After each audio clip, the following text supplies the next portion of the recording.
नमस्कार, आप देख रहे हैं न्यूज 24। मैं हूं आप सभी के साथ विपनेश माथुर और ब्रेकिंग विद एजेंडा में आज बात होगी क्रूज के सच या षड्यंत्र है।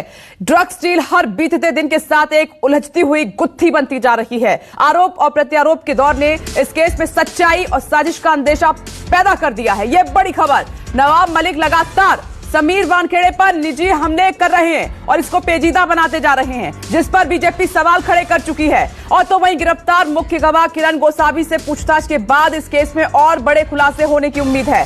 हालांकि गोसावी अभी तक उस 25 करोड़ की रिश्वत के आरोपों से इनकार कर रहा है, जिसे लेकर मामले को रफा दफा करने का आरोप उसके ही बॉडीगार्ड प्रभाकर सैल ने लगाया था। अगर वसूली की बात सही निकली है तो समीर वानखेड़े की मुश्किलें और बढ़ सकती हैं। मामले की जांच के लिए 5 सदस्यीय टीम कल वानखेड़े से 4 घंटे पूछताछ कर चुकी है और अभी 5 और लोगों से पूछताछ कर सकती है। उधर आरोपियों की जमानत याचिका पर हाईकोर्ट में आज फिर से सुनवाई होनी है। तो क्या सच क्या झूठ अब सही जांच के बाद ही पता चल पाएगा। इसका दूध का दूध और पानी का पानी हो पाएगा। ये 4 तस्वीरें इस वक्त आपकी टीवी स्क्रीन पर दिन भर रहेगी नजर। आज फिर से सुनवाई है, देखते हैं कि क्या होता है इस मामले में। गोसावी गिरफ्तार हुआ है, जब जुबान खोलेगा तो ये लग रहा है कि बड़े और खुलासे इस मामले में हो सकते हैं।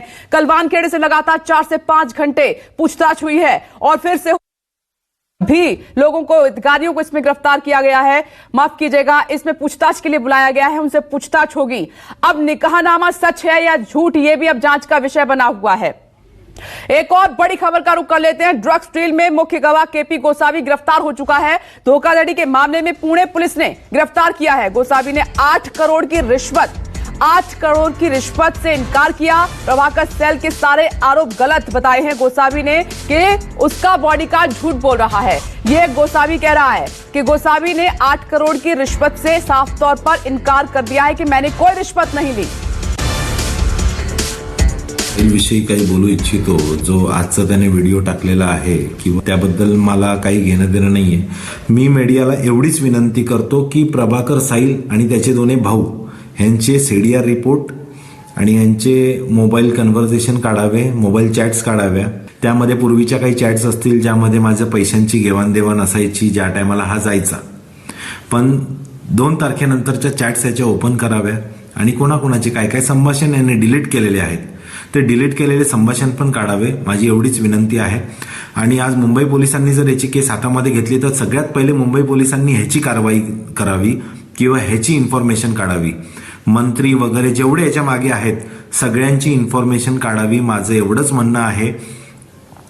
आज मी एक मराठी व्यक्ती असल्यामुळे माझ्या पाठीमागे माझ्या मते तरी कोणी ना कोणी उभं राहावं। मुंबई पोलिसांकडे एक दरख्वास्त करावी किंवा एक अर्जी करावी, माझं एवढंच म्हणणं आहे, बाकी माझं काही म्हणणं नाहीये। ह्याचे फोन रेकॉर्ड काढा, सगळ्या गोष्टी क्लिअर होतील। हा जे एलिगेशन्स करतो हे प्रत्येकावर, ते सगळे एलिगेशन्स फॉल्स आहेत आणि पैसे ह्या लोकांनीच घेतलेले आहेत। त्यामध्ये सगळ्यात मेन हा आणि याचे दोघं भाऊ। तो पुणे पुलिस की क्राइम ब्रांच ने गोसावी को गिरफ्तार किया है और इससे पहले वानखेड़े पर नवाब मलिक ने कई गंभीर आरोप लगाए थे, जिनका वानखेड़े ने जवाब देते हुए कहा था कि सारे आरोप गलत हैं। दाऊद वानखेड़े ने फर्जी दस्तावेज के आधार पर शेड्यूल कास्ट का सर्टिफिकेट बनवाया और उस सर्टिफिकेट के आधार पर कंपटीशन में बैठे, IRS का पद हासिल किया। आज जो निकाहनामा मैंने दिया है उसमें मस्जिद का, मदरसा है, उसका एड्रेस है और ये सारे तस्वीर हमने रखी है।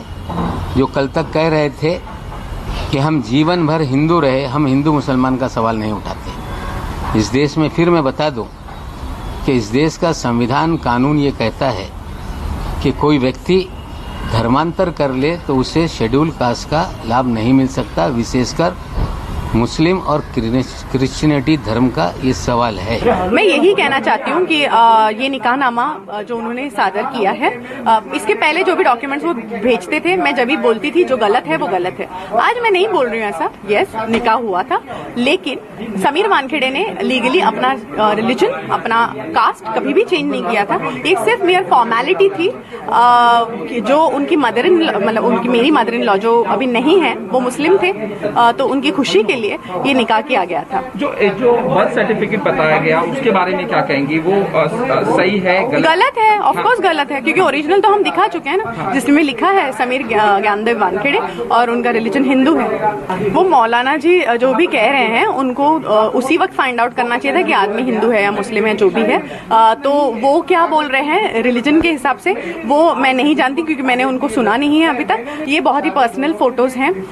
एक पहली वाली जो उनकी एक्स वाइफ है उनकी भी इज्जत के लिए ये खराब है, मेरी भी इज्जत के लिए खराब है। ये जब मंत्री पद लेते हैं तब अपनी जो ओथ ली थी वो टोटली उसको जोपर्डाइज कर रहे हैं, अपना पूरा उसको आप एक मतलब आप उसको तोड़ रहे हैं और ये चाहते हैं आपके लोगों की निजी लाइफ पब्लिक हो जाए।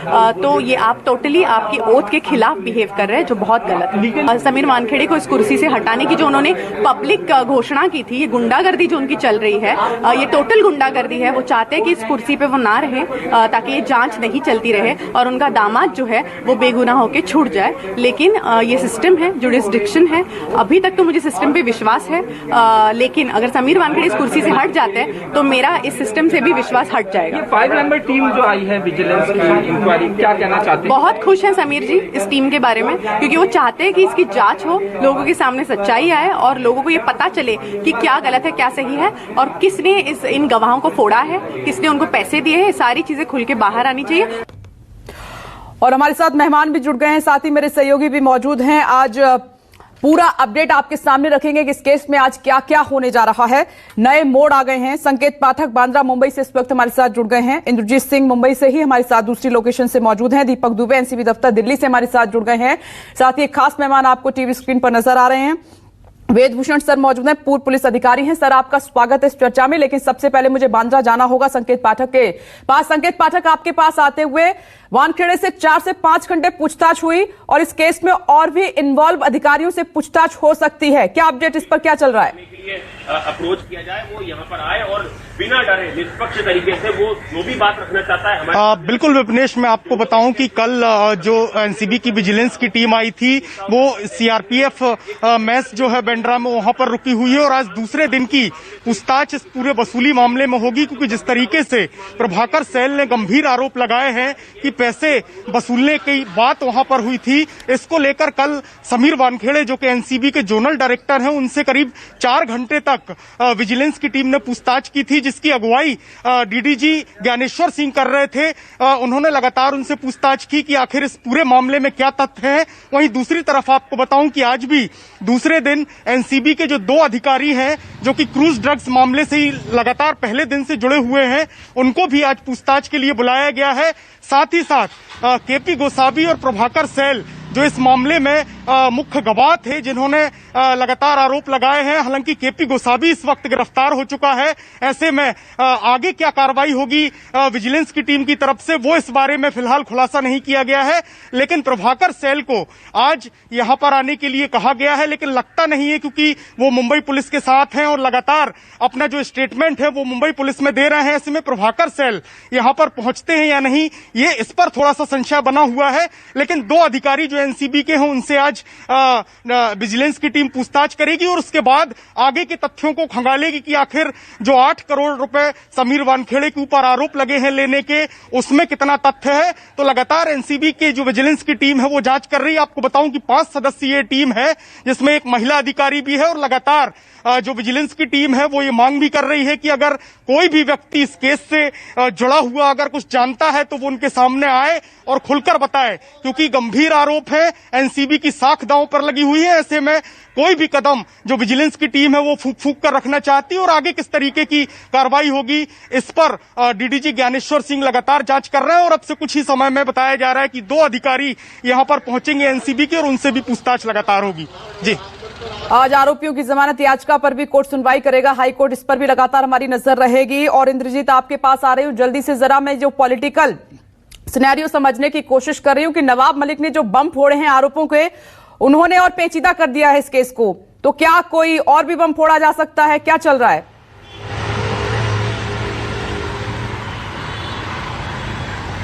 जी बिल्कुल, नवाब मलिक ने इस केस को और पेचीदा कर दिया और नवाब मलिक अपने बात पर कायम है। उनका कहना है कि जो भी मैंने समीर वानखेड़े का बर्थ सर्टिफिकेट और निकाहनामा जो प्रस्तुत किया है, जो ट्वीट और ये तस्वीरें आपके सामने समीर वानखेड़े आपको दिखाई दे रहे हैं दफ्तर में जाते हुए। समीर वानखेड़े से कल 4 घंटे पूछताछ की है अधिकारियों ने। दरअसल जो वसूली के आरोप लगे हैं उसी केस में अब जांच शुरू हो गई है और ड्रग्स केस में, इस केस में जितने भी अधिकारी इन्वॉल्व हैं सभी से पूछताछ की जाएगी। समीर वानखेड़े से पूछताछ 4 से 5 घंटे हुई और आज इसके अलावा और भी जो अधिकारी जिनका जिक्र संकेत पाठक कर रहे हैं उनसे भी पूछताछ की जाएगी। Over to you Indrajeet.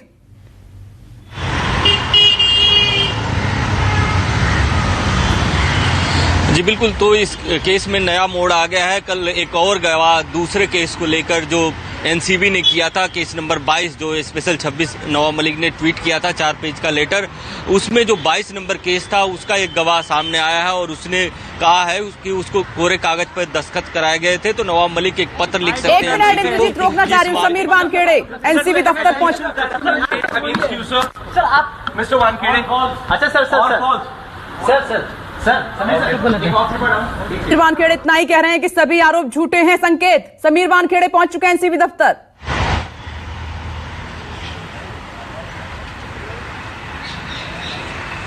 जी बिल्कुल, एनसीबी दफ्तर समीर वानखेड़े पहुंच चुके हैं। अक्सर इसी समय पर वो एनसीबी के दफ्तर में आते हैं और आगे की जो जांच चल रही है खासतौर से क्रूज ड्रग्स मामले में उसकी वो तफ्तीश कर रहे हैं। हालांकि कल साफ कर दिया गया था कि इस केस में जब तक कोई सबूत नहीं मिलते उनके खिलाफ तब तक समीर वानखेड़े जांच अधिकारी बने रहेंगे। इस तरीके की संकेत डीडीजी ज्ञानेश्वर सिंह की तरफ से दिए गए थे। तो फिलहाल वो अपने दफ्तर पहुंचे और आज जो क्रूज ड्रग्स मामले में करीब 3 जो जमानत याचिकाएं हैं उस पर आज सुनवाई होनी है। दोपहर 2:30 बजे के बाद सुनवाई होगी। ऐसे में कोर्ट में किस तरीके से पक्ष रखा जाएगा उसकी भी लगातार मॉनिटरिंग समीर वानखेड़े कर रहे हैं, वकीलों से लगातार बातचीत कर रहे हैं। यानी कि जिस तरीके के गंभीर आरोप उनके ऊपर लगे हैं उससे सीधे सीधे समीर वानखेड़े लगातार इनकार करते आ रहे हैं। लेकिन विजिलेंस की जो टीम है वो किसी भी तरीके से कोई भी ऐसी चूक नहीं करना चाहती, क्योंकि एनसीबी पर लगातार सवाल उठ रहे हैं। इतना बड़ा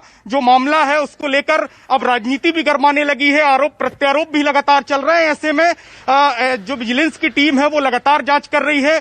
2 और अधिकारियों को आज पूछताछ के लिए बुलाया गया है, उनसे भी लगातार पूछताछ की जाएगी।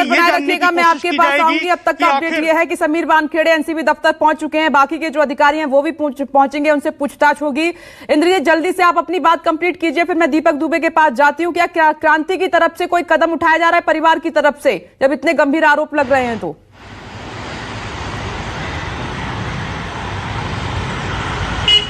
जी बिल्कुल, जो उनकी बहन है समीर वानखेड़े की, उन्होंने पुलिस में शिकायत दी है नवाब मलिक के खिलाफ। अब देखना यह है कि क्या उसमें एफआईआर दर्ज होता है या नहीं, क्योंकि नवाब मलिक एक कैबिनेट मिनिस्टर हैं और जब तक कोई ठोस सबूत नहीं होता है तब तक शायद पुलिस उस पर केस नहीं दर्ज करेगी।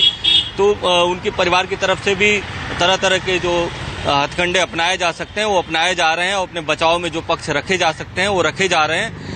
लेकिन इस मामले में अब पुणे पुलिस और मुंबई पुलिस दोनों की एंट्री हो चुकी है। कल मुंबई पुलिस ने जो प्रभाकर सहील है उससे 4-5 घंटे पूछताछ की थी, उसके पहले 5 घंटे पूछताछ की थी और लगातार अब जो इलेक्ट्रॉनिक एविडेंस है वो मुंबई पुलिस जुटा रहे हैं। मुंबई पुलिस ने जो 4 सदस्यीय टीम बनाई है उसमें 2 एक्सपर्ट हैं। आप समझिए कि एक साइबर एक्सपर्ट को लिया गया है, इसके अलावा एक एएनसी एक्सपर्ट जो एंटी नार्कोटिक सेल से लिया गया है। तो मुंबई पुलिस भी अब इस मामले में पूरी तरह से घुस चुकी है, क्योंकि जब से वसूली का मामला सामने आया और प्रभाकर सहील मुंबई पुलिस के पास आया तब से मुंबई पुलिस जो आसपास के इलाके हैं उनके सीसीटीवी खंगाल रही है और सीसीटीवी से मिला रही है कि क्या जो ये प्रभाकर सहील बोल रहा है। ठीक है, गोसावी की जो गिरफ्तारी हुई है ये काफी अहम है। इस मामले में कोई नया एंगल आ सकता है, पूछताछ के दौरान कुछ बड़ा खुलासा हो सकता है, ऐसी उम्मीद है। मैं लौट रही हूँ आपके पास। दीपक दुबे आपके पास आ रही हूँ सीधे, एक टीम मुंबई में है, आपके पास क्या अपडेट है इस पूरे मामले को लेकर? दिल्ली में क्या चल रहा है? क्या और भी अधिकारी वहां जा सकते हैं?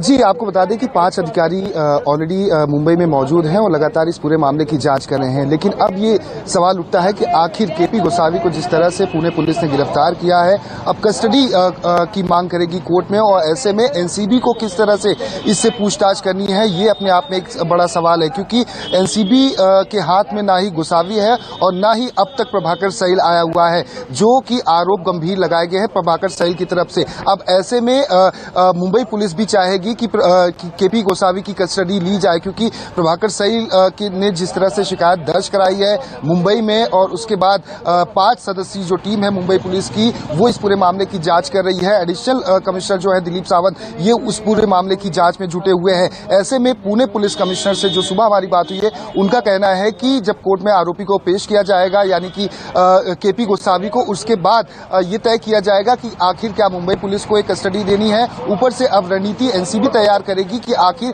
किस तरह से केपी गोसावी की कस्टडी को लिया जाए। उसके बाद ही जाकर जो होगा पूछताछ की जाएगी, उनका बयान दर्ज किया जाएगा। वहीं गिरफ्तारी से पहले जिस तरह के वीडियो केपी गोसावी ने जारी किए उसमें साफ तौर पे कहा है कि अगर प्रभाकर सैल का अगर 5 दिन का डेटा उस समय का अगर मैसेज और कॉल रिकॉर्ड देखा जाए तो उससे साफ हो जाएगा कि आखिर किस तरह से उसने किसी एक शख्स के उकसावे में इस तरह के आरोप लगाए हुए हैं। जहां तक रही पैसे की बात, जो डील की बात हो रही है, तो वो खुद एक बिजनेसमैन है और पैसे की बात वो अपने इस प्रभाकर सैल से कई बार चैट पर किया हुआ था। तो अब देखना होगा कि क्या एनसीबी को केपी गोसावी की कस्टडी मिल पाती है या नहीं। जब तक वो नहीं आएगा सामने तब तक बयान दर्ज नहीं होगा। और आपने बड़ा सवाल उठा दिया क्योंकि आरोप लगाए अभी पुलिस के मुंबई पुलिस के हाथों में है, एनसीबी के हाथों में नहीं है। देखते हैं उनकी कस्टडी मिलती है या नहीं। पेशी भी आज हो सकती है। मैं लौट रही हूं आपके पास जल्दी से।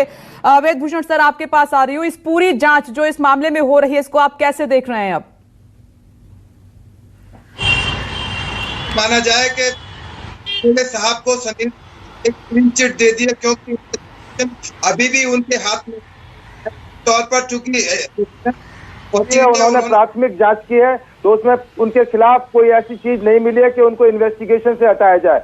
नंबर 2, हिंदुस्तान के सबसे बड़े भारत सरकार के एडवोकेट एएसजी तुषार मेहता जी खुद इस केस को डिफेंड करने के लिए आज हाई कोर्ट के सामने अपीयर हो रहे हैं। तो ये माना जाए कि भारत सरकार पुरजोर से एनसीबी के साथ है। हाँ, इस मामले के अंदर कुछ इरेगुलरिटी या नेग्लिजेंस हो सकती है, परंतु जिस तरह से नवाब मलिक जो वहाँ के महाराष्ट्र के मंत्री हैं एक पर्सनल एलिगेशन लगा रहे हैं, उनकी जांच एक विजिलेंस द्वारा की जा सकती है। परंतु केस के जहां तक मेरिट का संबंध है, जहां तक उसके गवाहों का संबंध है, ये तमाम चीजें कोर्ट के द्वारा विचाराधीन है। हाई कोर्ट इस मामले में आज सुनवाई करने जा रही है। जैसा कि तमाम को पता है 2:30 बजे तमाम एनसीबी के पक्षों को सुनेगी। क्या उनका कहना है, जो प्रभाकर सैल के बारे में जो हॉस्टाइल हो गए, रिट्रैक्ट हो गए, उसके बारे में एनसीबी का क्या स्टैंड होगा। गोसावी को जो अभी क्राइम ब्रांच ने अरेस्ट किया है, एलिगेशन है, वो कहा जाता है ना विपरेश, सूत ना कपास सूत कोलिया से लठालठी। ना तो शाहरुख खान ना उनकी टीम का कोई मेंबर अभी तक नहीं। अभी हम इसका जिक्र नहीं करेंगे। वेदभूषण सर मैं आ रही हूँ, एक छोटा सा ब्रेक मुझे लेना पड़ रहा है और ब्रेक के बाद संजय चड्ढा जी आपसे मैं इस पूरे केस में लीगल एंगल समझने की कोशिश करूंगी। एक छोटा सा ब्रेक के बाद भी जारी है। क्या है ड्रग्स कांड का सच? नमस्कार, मैं हूं मानक गुप्ता। अगर आपको हमारा ये वीडियो पसंद आया हो तो इसे लाइक और शेयर जरूर करें, और हाँ, हमें सब्सक्राइब और फॉलो करना ना भूलें ताकि आप देश और दुनिया की कोई खबर मिस ना करें। तो जुड़े रहिए हमारे साथ और देखते रहिए न्यूज़ 24।